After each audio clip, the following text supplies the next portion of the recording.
Hello everyone.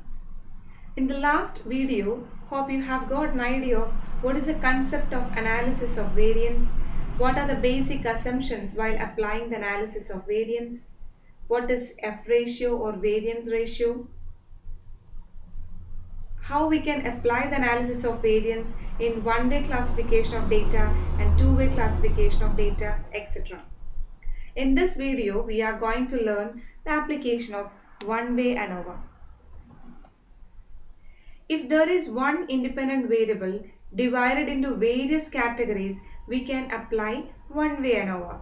For example, sales is influenced by price level. Here, sales is the dependent variable and the price level is the independent variable. So, there is only one independent variable, that is price, and we are going to categorize that independent variable into three, like low price, medium price or high price. So in one-way ANOVA, there is one independent variable and which is divided into various categories. In that case, we can apply one-way ANOVA. The null hypothesis or the hypothesis which we are going to prove is means of samples are equal or effect of all factors are equal. Assumption is that means of all samples are equal, or നമ്മൾ assume ചെയ്യുന്നത് the samples are drawn from the population having the same mean. That is what the null hypothesis is in case of one-way ANOVA. In the procedure നോക്കുകയാണെങ്കിൽ, first we have to calculate the T. T means sum of all observations in rows and columns. നമ്മൾ one-way ANOVA പഠിച്ചപ്പോൾ പറഞ്ഞതാണ് the independent variable is divided into various categories and ആ categories എല്ലാം column wise ആയിട്ട് തന്നെ എഴുതാൻ ശ്രമിക്കുക while applying the one-way ANOVA. So we have to calculate the T first, and the T is the sum of all observations in rows and columns. Then we have to calculate SSC, then calculate SST and arrange these SSC and SST in the ANOVA table in order to find out the mean squares so that we can calculate the F ratio. Okay. So this is the one-way ANOVA table. The sources of variation. There are two variations between samples and variations within samples. Sum of squares SSC and SSE. SSE means the residual variable is that, the SSE. Then degree of freedom in case of between samples, or sum of squares between sample is k minus 1. Within sample it is n minus k. And the mean square, we can calculate the mean square from these SSC and degree of freedom. In case of, in order to calculate the MSC, SSC divided by k minus 1 is the equation. For the calculation of MSE, equation is SSE divided by n minus k. K is the number of samples or number of columns, and capital letter N is total number of observations. Then F coefficient of or variance ratio. ഈ F test അല്ലെങ്കിൽ F ratio ആണ് നമുക്ക് calculate ചെയ്യേണ്ടത്. So F coefficient is used to judge whether the difference between two variances. There are two variances here in case of one-way ANOVA, that is between samples and within samples. ഇത് രണ്ടും തമ്മിലുള്ള difference എന്ന് പറയുന്നത് significant ആണോ, or just due to fluctuations of sampling എടുത്തതിൻ്റെ fluctuations കൊണ്ട് മാത്രമാണോ ആ ഡിഫറൻസ്, സിഗ്നിഫിക്കൻ്റ് ആയിട്ടുള്ള ഡിഫറൻസ് ഉണ്ടോ എന്ന് ടെസ്റ്റ് ചെയ്യാൻ വേണ്ടിയിട്ടാണ് നമുക്ക് ഒരു റേഷ്യോ, ഒരു കോഎഫിഷ്യന്റ് കാൽക്കുലേറ്റ് ചെയ്യണം. That is F test or F ratio. Then F value need to be compared with the table value. നമുക്കൊരു ടേബിൾ വാല്യൂ ആയിട്ട് കമ്പയർ ചെയ്യണം. ടേബിൾ വാല്യൂ മീൻസ് നമുക്കൊരു F ടേബിൾ ഉണ്ട്, ആ F ടേബിളിൽ നിന്ന് നമുക്കത് എന്താണ് എടുക്കണം table value. That table was actually measured or was actually developed by R.A. Fisher and George Snedecor. They have actually worked out with the limitations of chance sample occurrences in that. So R.A. Fisherന്റെയും George സ്നെഡക്കോറിന്റെയും ഈ ടേബിളിൽ കൂടിയാണ് നമ്മൾ table value calculate ചെയ്യുന്നത്. ഈ table വാല്യൂവും അതേപോലെ F വാല്യൂവും തമ്മിൽ കമ്പയർ ചെയ്തിട്ടാണ് നൾ ഹൈപ്പോത്തസിസ് അക്സെപ്റ്റ് ചെയ്യണോ റിജക്റ്റ് ചെയ്യണോ നമ്മൾ തീരുമാനിക്കുന്നത്. So F is the ratio of MSC and MSE. നാം ഓൾറെഡി കഴിഞ്ഞ വീഡിയോയിൽ പറഞ്ഞതാണ് F will always be greater than unity. അതുകൊണ്ട് തന്നെ F ratio എന്ന് പറയുന്നത് it is the ratio of greater variance to smaller variance. That is F is equal to greater variance divided by smaller variance. Suppose MSE ആണ് greater value when compared to MSC, എങ്കിൽ നമ്മുടെ ratio എന്ന് പറയുന്നത് MSE divided by MSC ആയിരിക്കും. Otherwise, MSC ആണ് greater value എങ്കിൽ greater variance എങ്കിൽ MSC divided by MSE ആയിരിക്കും. അപ്പോൾ അത് നമ്മൾ mean squares calculate ചെയ്ത് നോക്കുക. Between columns ആണോ അല്ലെങ്കിൽ എന്താണ് between samples ആണോ greater variance അതോ within samples ആണോ greater variance നോക്കുക. Between samples ആണെങ്കിൽ MSC ആണെങ്കിൽ MSC divided by MSE. Okay. This is the first problem. Below are given the yield in kilogram per acre for 5 trial plots of 4 varieties of treatment. അപ്പോൾ 5 plot ആയിട്ട് തിരിച്ചിട്ടുണ്ട്. 5 plot ആയിട്ട് തിരിച്ചതിൽ ആ ഓരോ പ്ലോട്ടിലും പല പല ട്രീറ്റ്മെന്റ് ആണ്. ഓരോ ട്രീറ്റ്മെന്റ് എന്ന് പറഞ്ഞാൽ ഇവിടെ 4 ട്രീറ്റ്മെന്റ്സ് ഉണ്ട്. Treatment number 1, treatment number 2, treatment number 3 and treatment number 4. yield ആണ് മെയിൻ ആയിട്ട് ഇതിൽ നിന്ന് നമ്മൾ measure ചെയ്തെടുത്തിരിക്കുന്നത്. So yield is a dependent variable and treatment is an independent variable. ഈ ട്രീറ്റ്മെന്റിനെ ഡിപ്പെൻഡ് ചെയ്തിരിക്കുന്നു yield. So treatment number 1 to 4 ആണ് independent variable എന്ന് പറയുന്നത്. സോ നമുക്കറിയാം ഇൻഡിപെൻഡന്റ് വേരിയബിൾ എന്ന് പറയുന്നത് ഒരെണ്ണേ ഉള്ളൂ ഇവിടെ ട്രീറ്റ്മെന്റ് ആണ്. ആ ട്രീറ്റ്മെന്റ് എന്ന് പറയുന്നതിനെ ഡിഫറെന്റ് കാറ്റഗറീസ് ആയിട്ട് തിരിച്ചിട്ടുണ്ട്. First treatment, second treatment, third treatment and fourth treatment. Okay, ഒരു dependent variable ആണ് yield. So we can apply one way ANOVA because there is only one independent variable.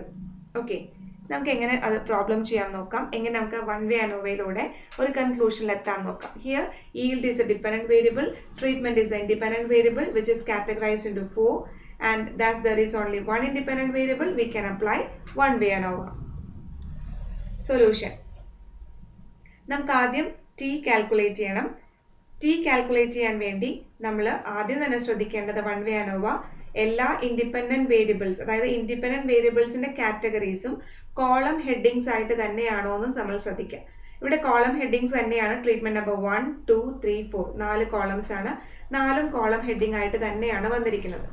If നമ്മൾ treatment എന്ന് പറയുന്നത് raw headings ആയിട്ടാണ് വന്നിട്ടുണ്ടായിരുന്നുവെങ്കിൽ അതിനെ നമ്മൾ column headings ആയിട്ട് തിരിച്ചിട്ട് വേണം വൺ വേ ANOVA അപ്ലൈ ചെയ്യാൻ. Okay, for column headings, treatment number 1, treatment number 2, treatment number 3 and treatment number 4. അതിനെ നമ്മൾ first treatment X1, second treatment X2, third treatment X3, fourth treatment X4 എന്ന് നമുക്ക് assume ചെയ്യാം. ഓരോ columns നമുക്ക് total ചെയ്യാം.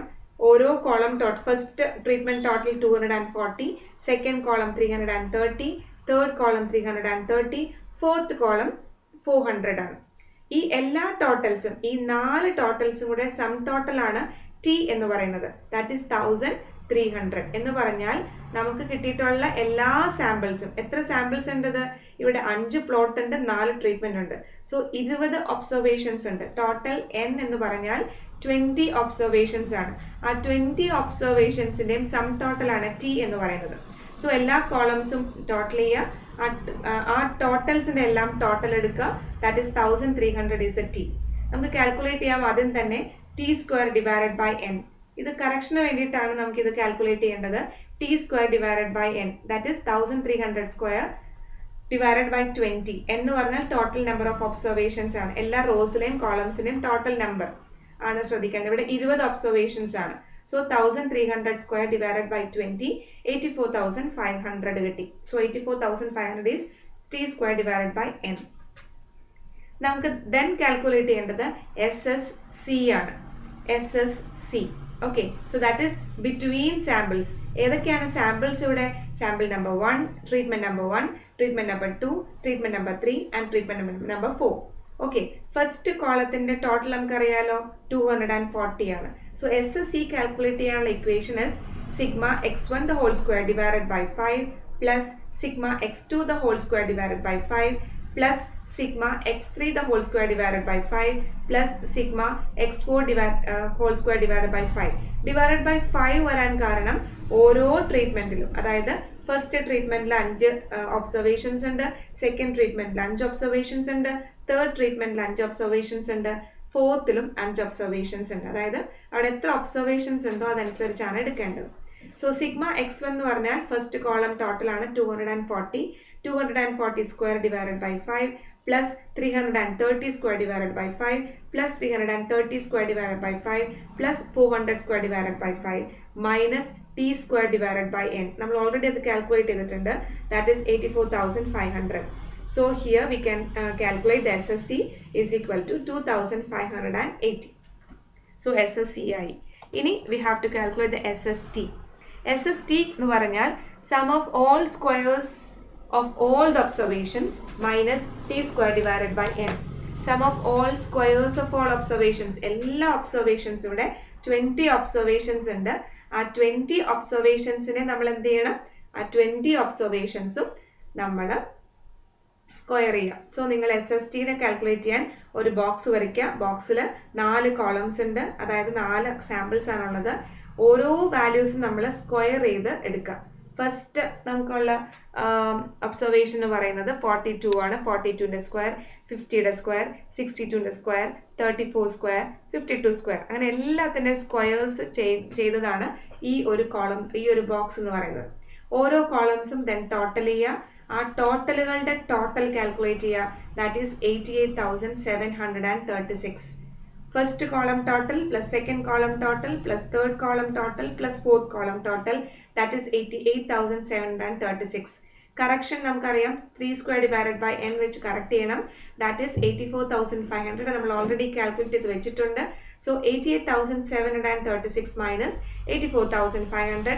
SST is 4,236. So SSCയും SSTയും കിട്ടിക്കഴിഞ്ഞാൽ നമുക്ക് നേരെ തന്നെ വൺ വേ അനോവ ടേബിളിലേക്ക് അതിനെ സബ്സ്റ്റിറ്റ്യൂട്ട് ചെയ്ത് നമുക്ക് മീൻ സ്ക്വയേഴ്സ് കാൽക്കുലേറ്റ് ചെയ്യാനായിട്ട് പറ്റും. സോ വൺ വേ അനോവ ടേബിളിലേക്ക് SSC എഴുതേണ്ട സ്ഥാനത്തേക്ക് 2,580, SST എഴുതേണ്ട ടോട്ടൽ SST is 4,236. ഈ രണ്ട് ഫിഗേഴ്സ് ഉണ്ടെങ്കിൽ നമുക്ക് SSE കാൽക്കുലേറ്റ് ചെയ്യാം. That is SST minus SSC ആണ്. That is 4,236 minus 2,580. So SSE or residual variation എന്ന് പറയുന്നത് 1,656 ആണ്. ഇനി degree of freedom first between സാമ്പിൾസിലെ K-1 ആണ്. K എന്ന് പറയുന്ന നമ്പർ ഓഫ് കോളംസ് ആണ് അല്ലേ. ഇവിടെ എത്ര കോളംസ് ഉണ്ട്, അതായത് എത്ര സാമ്പിൾസ് ഉണ്ട്? 4 സാമ്പിൾസ് ഉണ്ട്. So 4 minus 1 is equal to 3. Then നമുക്ക് ടോട്ടൽ കോളം നോക്കാം. Total is n-1. Degree of freedom is capital letter n-1. n എന്ന് പറഞ്ഞ number of total number of observations ആണ്. 20 ഒബ്സർവേഷൻസ് ഉണ്ട് ഇവിടെ. So n-1, 20 minus 1 is equal to 19. So നമുക്ക് വേണമെങ്കിൽ balance ചെയ്തെടുക്കാം വിത്തിൻ സാമ്പിൾസിന്റെ degree of freedom. Otherwise we can calculate it as n minus k. That is n means 20, k എന്ന് പറഞ്ഞ number of columns ആണ് അല്ലെങ്കിൽ നമ്പർ ഓഫ് സാമ്പിൾസ് ആണ്. 20 minus 4, 16. Then we can calculate the mean squares MSC and MSE. MSC is equal to SSC divided by K-1. Answer is 860. Then MSE, residual variation mean square ആണ് MSE. That is SSC divided by n minus k. Answer is 103.5. The next step is we have to calculate the F value. F value എന്ന് പറയുന്നത് greater variance divided by smaller variance ആണ്. ഇവിടെ MSC ആണ് greater variance ആയിട്ടുള്ളത്. അതായത് MSC 860യും MSE 103.5 ആണ്. So the F ratio is equal to MSC divided by MSE. 860 divided by 103.5. The F ratio is 8.3. For making a conclusion, what we need is a table value. Table value calculate ചെയ്യാൻ വേണ്ടിയിട്ട് നമുക്ക് രണ്ട് കാര്യങ്ങൾ വേണം. Degree of freedom and level of significance. Degree of freedom is in case of one way ANOVA K-1, n minus k ആണ്. K-1 is 3, n minus k is 16. So 3, 16. ഈ degree of freedom വെച്ച് നമുക്ക് level of significance വെച്ചിട്ട് table value calculate ചെയ്യണം. അത് നമുക്കറിയാം. Already ഒരു F table ഉണ്ട്, അതിൽ നിന്ന് calculate ചെയ്യണം. Level of significance questionൽ ഒന്നും specify ചെയ്തിട്ടില്ല. So we can assume that 5% level of significance ആണെന്ന്. Level of significance 5% means പറഞ്ഞാൽ എന്താണ്? ഓരോ 100 times നമ്മൾ സാമ്പിൾ ഡ്രോ ചെയ്യുമ്പോൾ 5% 5 തവണ എറർ സംഭവിക്കാം. അത് നമ്മൾ ആ ഒരു ഫ്രീഡം കൊടുക്കേണ്ടതാണ്. So that is level of significance 5%. So ഇവിടെ 5% അസ്യൂം ചെയ്യുന്നു. ടേബിൾ വാല്യൂ ടേബിൾ നമുക്ക് കാൽക്കുലേറ്റ് കണ്ടുപിടിച്ചെടുക്കണം. That is 3.24. Okay, for making the conclusions, here the F value is 8.3 and the table value is 3.24. നമുക്കറിയാം in case of ANOVA, if the calculated value is less than table value, we can accept the null hypothesis, otherwise we can reject.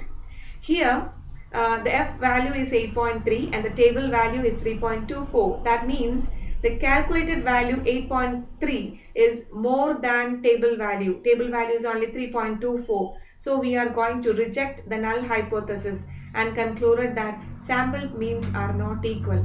That means treatments do not have the same effect. Treatmentine ഒരേ effect അല്ല എന്നാണ് നമ്മൾ conclude ചെയ്യുന്നത്. So this is the application of one-way ANOVA. If there is only one independent variable which is divided into different categories, we can apply ANOVA, one-way ANOVA. Okay, if there is only one independent variable which is divided into different categories, we can apply one-way ANOVA. Okay, otherwise നമുക്ക് എന്ത് apply ചെയ്യേണ്ടി വരും? Two-way ANOVA apply ചെയ്യേണ്ടതായിട്ട് വരും, which we can learn in the next video. Okay, hope you understand the application of one-way ANOVA. Thank you.